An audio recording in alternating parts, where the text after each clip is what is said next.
सरगुजा में स्थित विश्वविद्यालय की कार्यप्रणाली पर लगातार सवाल उठते रहे हैं। छात्र छात्राओं के साथ साथ बेरोजगार भी यहां के कार्यप्रणाली से नाराज हैं।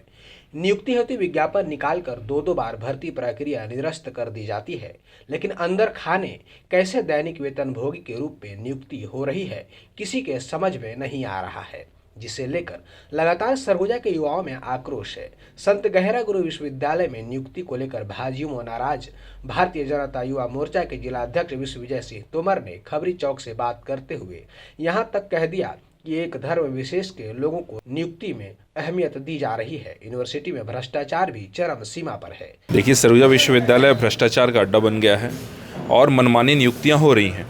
एक तो विषय हम सबकी जानकारी में ये भी है कि एक बार एक साथ ही लगभग 20-22 लोगों की नियुक्ति होती है, उसमें से 22 में से 20 एक धर्म विशेष के लोग होते हैं। तो इस तरह की भर्राशाही और इस हठधर्मिता चल रही है। और पूरे तरीके से लोकल जो कांग्रेस के नेता हैं और कांग्रेस के लीडर हैं, उनके प्रशासन के दबाव में यूनिवर्सिटी काम कर रहा है, जो बड़ा ही निंदनीय है और चिंतनीय है। नुकसान कितना हो रहा है यहाँ के छात्रों को? देखिए, जो सेटअप है उसमें 10% भी यदि रेगुलर नहीं रहेंगे तो स्वाभाविक नुकसान होगा। और जो नियुक्तियाँ हो रही हैं वो सिस्टम से नहीं हो रही हैं, उसमें पूरे पालन नहीं किया जा रहा है नियमों को, तो स्वाभाविक रूप से उसका नुकसान है और बड़ा नुकसान है। और विश्वविद्यालय की जो प्रगति होनी चाहिए थी वो अभी तक हम सबको देखने को इसी कारण से नहीं मिल रहा है। वहीं सरगुजा सांसद के विश्वविद्यालय प्रतिनिधि रोचक गुप्ता ने कहा कि इस मामले में सांसद सरगुजा से बात हुई है और उन्होंने कहा है कि इस मामले की शिकायत छत्तीसगढ़ की राज्यपाल से होगी। मामले की पूरी फाइल तैयार कर रहे हैं और पूरे मामले की जांच की मांग करेंगे। विश्वविद्यालय ने अब तक शासन द्वारा स्वीकृत 123 पदों पर क्यों नियुक्ति नहीं की और दैनिक वेतनभोगी के रूप में कैसे लगातार अंदर खाने से भर्ती हो रही है, इस पर जाँच की मांग करेंगे। जी बिल्कुल, हमारी सरगुजा की सांसद रेणुका सिंह जी ने मुझे अपना सरगुजा विश्वविद्यालय में सांसद प्रतिनिधि नियुक्त किया है। उसके नाते अखबारों में जो खबर प्रकाशित हुआ है उसको संज्ञान में लेते हुए मैं माननीय केंद्रीय मंत्री और सांसद सरगुजा रेणुका सिंह जी से इस विषय पर चर्चा किया हूं, जिसपे कि उन्होंने कहा है कि उक्त जो पेपर में जो कटिंग आई है उसको आधार बनाते हुए इस जो फर्जी ये जो नियुक्ति हुई है 90 लगभग संविदा कर्मचारियों के सरगुजा विश्वविद्यालय में, इसको महामहिम राज्यपाल जी से मैं शिकायत स्वयं करूंगा और इसकी उच्च स्तरीय जांच करा करके जो भी इसमें दोषी होंगे उनके ऊपर कठोर कार्रवाई के साथ दंडात्मक कार्रवाई के लिए मांग करूंगा।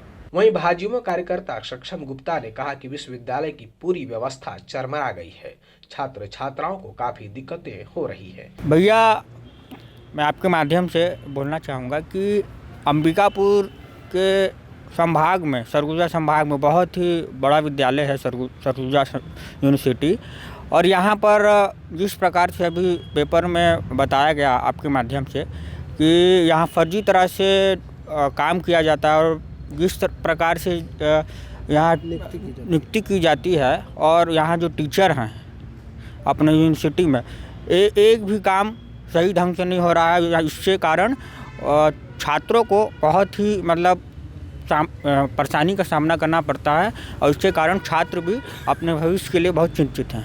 वहीं भाजयुमो के नेता अमोघ कश्यप का कहना है कि 7 साल से एक ही रजिस्ट्रार यूनिवर्सिटी में बैठा हुआ है, उसे कब यहां से हटाया जाएगा समझ से परे है। देखिए, ये तो एक बेरोजगारी मुद्दा, ये खुद इनकी सरकार बोलती है, कांग्रेस की सरकार। उसके बाद ये खुद भ्रष्टाचार में लिप्त है इनकी सरकार। आप ये देखिए कि बड़े बड़े जो यहाँ के नेता हैं उनके दबाव में आके यहाँ लोगों को, जो स्टूडेंट हैं, जो नए लोगों को भर्ती लिया जा रहा है, विज्ञापन निकालते हैं, विज्ञापन को निरस्त कर देते हैं और बिना विज्ञापन के लोगों को ज्वाइनिंग दे दिया जा रहा है। और कुल सचिव का तो यही स्थिति है कि 7 सालों से कुल सचिव यहाँ टिका हुआ है, उसे तो हटाने की कोई बात ही नहीं करती है, क्योंकि वो अपना हर जगह पैसा बांटता है, जो भी जैसा भी है उसका, पर उसको हटाना चाहिए यहाँ से, और उसको नहीं हटाएंगे। और कुलपति को इस संज्ञान के बारे में कुछ पता नहीं, ये सबसे बड़ी विडम्बना है कि कुलपति को पता ही नहीं है। कुल सचिव ने सब कुछ कर दिया, पैसे खाकर जैसा भी किया है।